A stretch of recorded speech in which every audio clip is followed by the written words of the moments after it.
Sir ఇది నేను ఈ అగ్రిసేనువల్ మందులు వాడినాక నాకు అసలు అనుభవమే లేదు సార్.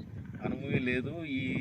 ఈ సంవత్సరం మటుకి ఈ అగ్రిసేనువల్ మందులు వాడినాక కంపెనీ మందులు వాడినా కూడా ఉపయోగం లేదు సార్. ఈ అగ్రిసేనువల్ మందులు వాడినాక కేజీఎఫ్ కానీ, నిక్సన్ కానీ, ఈ అమెజాన్ వాళ్ళది కానీ, ఫ్లవర్ అని ఇవన్నీ వాడటం వల్ల, గాంధీవా ఇవన్నీ వాడటం వల్ల నా చేను ఇలా ఉంది సార్. ఈ అగ్రిసేనువల్ వాటికి నెంబర్ 1 కంపెనీ సార్. ఎవరైనా వాడుకోవచ్చు. ఏ విత్తనం అండి ఇది? 1080 సార్. ఇది చూడండి, కాయ కూడా మంచి చాలా బాగా వచ్చింది. రెండో కోత సార్ ఇది. ఓకే, ఆల్రెడీ కోత కోసేసారు. కోత అయిపోయింది. పచ్చికాయ కోసారు, ఎండుకాయ కోసారా? పచ్చికాయ సార్. పచ్చికాయ 2.5 లక్షలకు వచ్చింది సార్. ఈ 2.5 లక్షల రూపాయలు. మళ్ళీ ఈసారి 80 గంటలు అయ్యి సార్. మొన్న 60 గంటలు అయింది, ఈ ట్రిప్ 80 గంటలు అయ్యి సార్.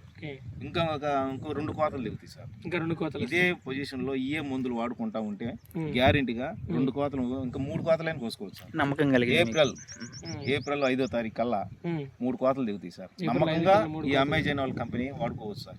ఇబ్బంది ఏం లేదు. రైతు వాళ్ళందరికీ నేను చెప్తున్నాను, గ్యారెంటీగా మాకు పంట గ్యారెంటీ, మీకు లాభం కూడా వస్తుంది. Okay sir. Okay, thank you.